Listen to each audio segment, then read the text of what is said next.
ازيكم حبايبي؟ عاملين ايه؟ يا رب تكونوا كويسين وبخير. معاكم قناة حلو وحادق مع المسية. والنهاردة قلت انضف معاكم طيور علشان الزفارة. في ناس كتيرة بتعاني من الزفارة وما بتعرفش تشيلها كويس من الطيور، وحتى بعد ما تطبخها تشمي ريحة الشوربة زفرة، او اثناء تسوية الطيور ديت مع الغليان بتبص تلاقي فيه ريحة زفارة طالعة او ريحة مش حلوة. النهارده هنعرف ازاي ننضف الطيور كويس وما نخليش فيها اي زفارة ان شاء الله. وهتشوفي معايا طريقة ان شاء الله هتعجبك في تنظيف الطيور وازالة الزفارة بالكامل من الطيور. انا هنا معايا حمام، ومعايا بط، ومعايا ديك زي ما انتم شايفين كده، يعني تقريبا مغطية انواع الطيور اللي هي يعني بنجيبها من عند الفرارجي وبنعاني من الزفارة اللي فيها. يلا بينا على طول كده. اول حاجة نبتدي نعمل فيها ايه؟ يلا بينا. قبل ما نبتدي بس يا ريت ما تنسيش تحطي لي لايك، ولو ما اشتركتيش في القناه يسعدني اشتراكك. اول حاجه كده انا بصوا بحب اشمر كمامي كده طبعا عشان ما تتوسخش او تتبل، خاصه لما يكون في شغل في المطبخ. اول حاجه هاخد معاكم كده دكر البط ده، سموا كده. يلا كده ونبتدوا. اول حاجه لازم كل البط دوت، يعني انا كده وديته عند الراجل اتذبح وجاني بالمنظر ده. اول حاجه هتبصي من ورا الراجل وتشيلي الشعر كله اللي فيه، مش هتخلي اي شعر في اي طائر. يعني الشعر دوت ساعات كده بيبقى فيه زفاره. بصوا في دم تحت الريش نفسه ده، والشعر الرفيع بيبقى فيه تحت منه دم، هو دوت كمان بيدي زفاره. فلازم تنضفي الطيور كويس جدا من اي ريش فيها اللي طبعا عينيكي شايفاه. بعد كده هقولك بقى الريش الرفيع. بصوا مثلا ده حمام مش زغاليل، يعني ده حمام كبير يا جماعه، خلص بيض او عاكس يعني. فانا طلعت منه صغير و هذبح الكبير بقى. بصوا يا رب يكون باين قدامكم. بصوا الريش الرفيع ده، مش عارفه باين ولا لا، انا بحاول اصوره لكم. شعر رفيع خالص اهو اهو، اعتقد ان هو باين كده اهو. احط لكم ايدي ورا يمكن يبان اهو. بصوا شعر رفيع خالص خالص. هوريكي دلوقتي ازاي هتشيلوه مع بعض. انا هعمل دلوقتي حاجه في الطيور دي هتخليكم تشيلوا كل الشعر الرفيع اللي انا وريته لكم في الحمام ده، اللي هو ما بيتشالش. بصوا يمكن دي كمان تكون باينه كده. بصوا الشعر الرفيع دوت اللي هو ما بيتشالش بالايد، استحاله تعرفي تشيليه بايديكي. بس انا نضفت بقى ذكر البط كده حلو من كل الشعر اللي فيه او الريش الصغير اللي فيه ده. وكمان انا منضفه الديك ده كده. الديك دوت بلدي، عشان كده هو يعني انتوا عارفين البلدي ما بيبقاش جاتت قوي يعني اهو كده. يلا بينا على النار هوريكم احنا بنعمل ازاي في تنظيف الطيور دي عشان يشيل الشعر منها بالكامل. انا بروح على النار باخد اكبر عين، هي دي مش اكبر عين صحيح بس هي دي اللي قريبه من الكاميرا، لكن انا باخد اكبر عين وبمشي كده عليها كده اي طير بقى، ما عدا الفراخ البيضة. طبعا الفراخ البيضة ما بتستحملش الحركة دي. انا بتكلم على الطيور اللي هي بتبقى زفرة، المتربية يعني فترة طويلة بيبقى فيها ريش صغير، اللي هي بيبقى عمرها كبير يعني. الحركة دي بتتعمل في البط في الحمام الكبير مش في الزغاليل كمان، عشان لو عملتي كده في الزغاليل مش هتعرفي تحشيها او مش هتتحكمي فيها، لان الجلد بتاعها بيبقى كش من التعرض للسخونية دي اهو كده. بصوا بفضل ماشيه كده رايحه جايه على النار، والراس كمان اهي بنزلها كده. بعمل كده في كل الطيور بقى، يعني اللي عندي دول كلهم انا هعملهم كده اهو. كل الريش بيتحرق، الريش اللي عمال يطقطق ده اهو باخد كده. تحت الجناح كمان بيبقى فيه ريش اهو، سامعين النار دي كلها ريش بيتحرق او بيتشعوط يعني، او شعر رفيع. خلاص كده انا كده طبعا لسه هكمله، بس انا بوريكم الطريقه. والزغاليل برضو او الحمام، الزغاليل لا قلنا الحمام الكبير. بصوا بصوا بفضل ممشياه كده على النار، سامعين الصوت؟ كل دوت ريش اهو، شعر رفيع. وريش برضك هتلاقيه اتحرق وربى كده نقطه سودا، فانت بتقدري تشديه او بتشوفيه يعني، ما بيبقاش باين لكن بيبان بالطريقه دي. انا هكمل كل الطيور كده اللي معايا ونرجع مع بعض نشوف هننضفها ازاي. نسيت اقول لكم ان عشان الحركه دي تتعمل مع الطائر اللي ده مذبوح لازم جسمه يكون ناشف من الميه.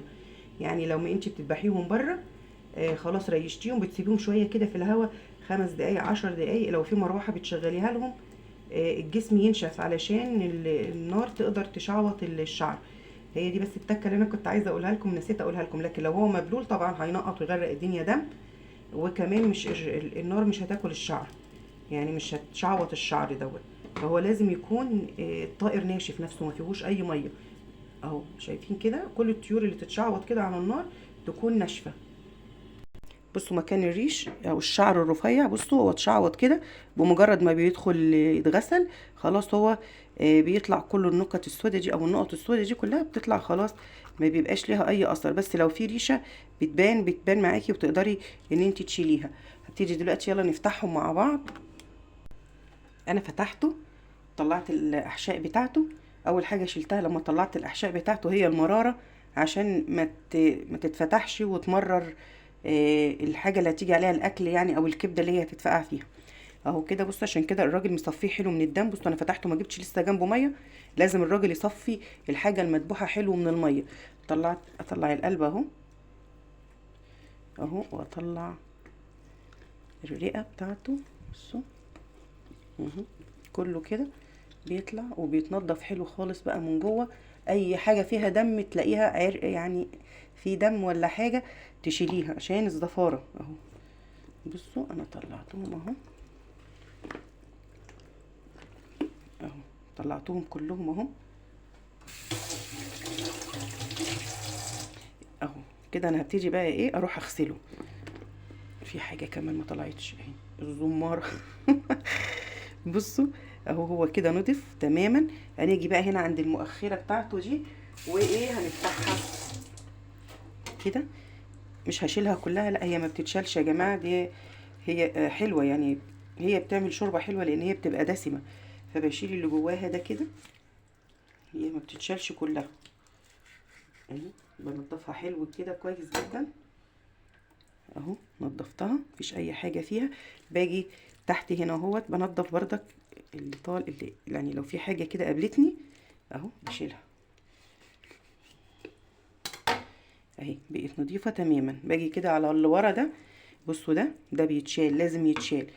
كانت المرحومه امي تقول عليه ديت اللي اسمها مزنبخه، يعني هي اساس الزفاره، هي ديت اللي بتزفر الدنيا كلها. على فكره دي بتتشال في الفراخ البيضه، وبتتشال في كل حاجه. بصوا هوريها لكم دلوقتي في الديك اهي كده تتشال، لازم تتشال. هي ديت اللي بتعمل الزفاره كلها. طبعا بتترمى وبتخلصي منها وتاخديها تحت الحنفيه، ما بتخليش فيها اي حاجه، حتى لو فيها حاجه كده بتطلعيها ماشي اهو، متخليش فيها اي حته. هي ديت اللي بتخلي الشوربه زفره وليها ريحه اهو ماشي. لسه هتتاخد تحت الميه اهي. هي كمان في الديك اهي، بصوا اهي بتتشال كده في الديك. في الفراخ البيضه بتبقى موجوده، بصوا اهي اتشالت كده كلها في الديك اهو. هبتدي افتح بقى الحمام، وهبتدي افتح كمان الديك زي ما فتحنا البطه كده بالظبط، علشان خاطر ايه اخدهم تحت الحنفيه واغسلهم، ونشوف بعد كده هنعمل لهم ايه مع بعض. بصوا حته كده اهوت لازم تتشال كلها، ما تخليش فيها حاجه. الحته الصفراء اللي ورا دي ما تخليش فيها اي حاجه. طبعا لو قابلتك ريشه ولا حاجه تحت الجلد بتشيليها. تعالوا نشوف مع بعض ازاي بنورق الحمام. انا طلعت اهو تنضفتها، طلعت بطنها. هبتدي اشيل بقى كده من فوق. بصوا لو انا عاوزه احشيه اهو بيتحشى، بس بيتحشى لحاجه نيه، يعني مش بشوح الفريك او الرز على النار، لان دوت حمام عمره كبير، فبالتالي بياخد تسويه، فبيكون الرز او الفريك استوى. بصوا باخدها كده واحده واحده، اقلبها كده اهو، ببتدي اشد فيها واحده واحده لغايه لما بتفصل معايا، ايد بتسلك وايد بتشد. بصوا يا جماعه يا رب يكون واضح عندكم اهو. بصوا، وطبعا الفتحه بتاعه البطن من تحت تفتحي اقل حته فتحه انت تقدري تخرجي منها الاحشاء بتاعتها. بصوا اهو، اهو هي بتتشد لوحدها اهي، بس بفصلها من الجلد كله. بصوا اهو، يجي بقى من تحت بتسلك اهو. فبشدها كلها، اوعي تتقطع منك وتسيبي حته فيها جوه اهو.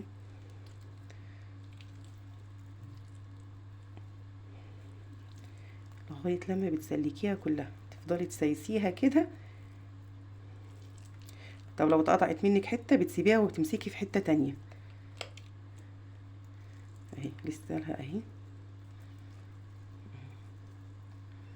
بصوا يا جماعه، تفضلوا تشدوا كده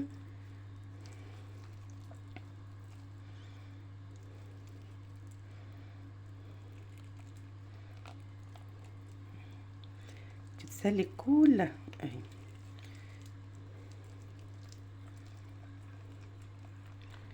ادخل ايدي بقى في الزور كده عشان اجيبها من اولها اهو. انا وسعت لنفسي اهو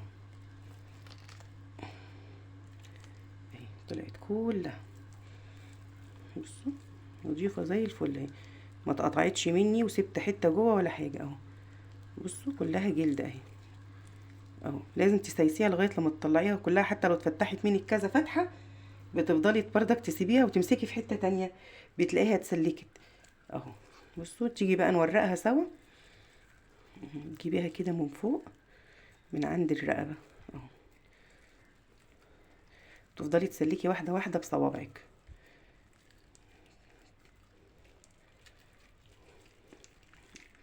تشدي على فوق اهو، تروحي الجنب التاني كمان اهو، سهله خالص. بتضغطي مش على الجلد، بتضغطي من اللحم تحت وبتفصلي من اللحم تحت، يعني ما ايدك ما تبقاش تقيله على الجلد اهو. هي بتتفصل لوحدها اهو. بصوا لغايه لما بوصل للاخر. لو ايدي ما وصلتش بقى لتحت اهو، باجي من هنا اهو، خلاص بلاقي الدنيا سهله معايا اهو. ولو اتقطعت منك يعني عادي بتتخيط اهي. هي الحمد لله ما اتقطعتش اهي ولا اي حاجه اهي، طالعه كلها. بمشي بقى كده اهو كده بقى، تقدري كمان اهو. بصوا تتورقيها كده، هي كده بقى كل ده اللي بيتحشى. هكمل انا بقى عشان نرجع نشوف بعد كده هنعمل ايه. يلا بينا بقى. انا جبت حبه دقيق، هحط عليه ايه؟ مش هحط عليه حاجه بس غير الملح. الملح يا جماعه من بينضف الدم وبيشيل كمان الشعر الزياده. في حاجه عايزه اقولها لكم، في ناس بشوفها بتحط القلب سليم. القلب بتاع اي طائر لازم يتفتح لانه بيبقى فيه دم من جوه. ده بردك بصوا الدم من ضمن عوامل زفاره الشوربه او زفاره الاكل، كل دوت بيتفتح وبيتشال. ماشي يلا بينا بقى. هاخد اول حاجه كده مثلا معايا البطه، طبعا ده كله هيتعمل في اي طير. هحرك كده الملح والدقيق، دقيق اي حاجه عندك، دقيق اسمر، دقيق عادي ماشي اهو. وهم ناشفين يعني، بصوا احنا نشفناهم اهو. بصوا كده هتلاقيها بيضه معاكي زي الفل زي الشمعه. بصوا تاخدوها بقى كلها كده تحت هنا كده. بصوا وهو ناشف كده هيشيل كله فرك، ده الفرك ده هيشيل كل الجلد الميت، وكمان الجلد الاصفر اللي بيبقى موجود في الفراخ او في اي طيور هيتشال. طبعا هاخد كمان الظهر كده اهو. طبعا الحركه دي هتتعمل في كل الطيور. هحطه وابتدي اشيله كده. بصوا اللحم تحت ايدي كده زقزق يعني، اللي هو ما فيهوش حاجه خالص، بيقولي خلاص انا كده نضفت.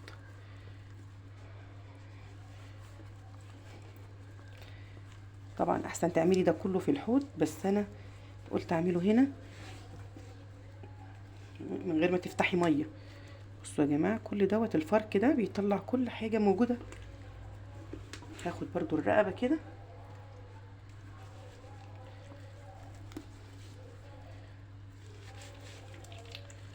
والراس وكله، مش هخلي حته من غير ما اعملها كده. بصوا والبطن كمان من جوه هنا. انا كل ده ما بليتهوش لسه، ما غسلتش حاجه فيه.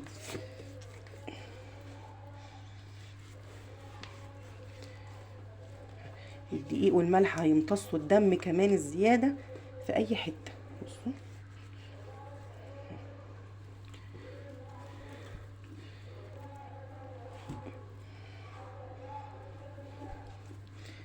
اهو، هكملهم بقى كلهم اهو.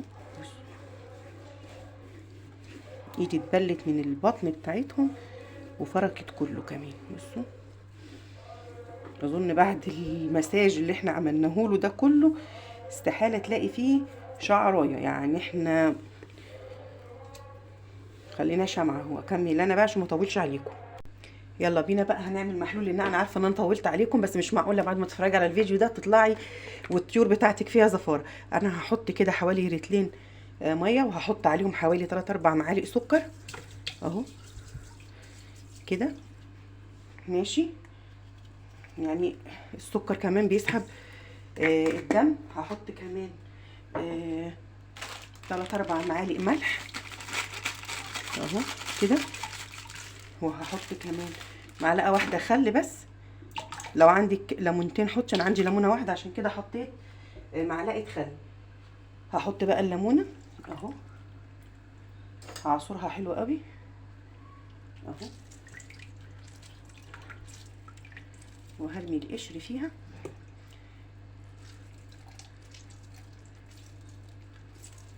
اهو كده، وهقلب الميه. لازم ادوب السكر والملح، ما ينفعش تحطي كده وخلاص، لازم يكونوا متقلبين حلو. طبعا انا خدت الطيور تحت الحنفيه مرشتها مرشه حلوه يعني، غسلتهم حلو من بره ومن جوه، اي عرق فيه دم شلته، اي حته دم متكتله شلته. فتحت القلب زي ما وريتكم، نضفته كله كويس تحت الميه.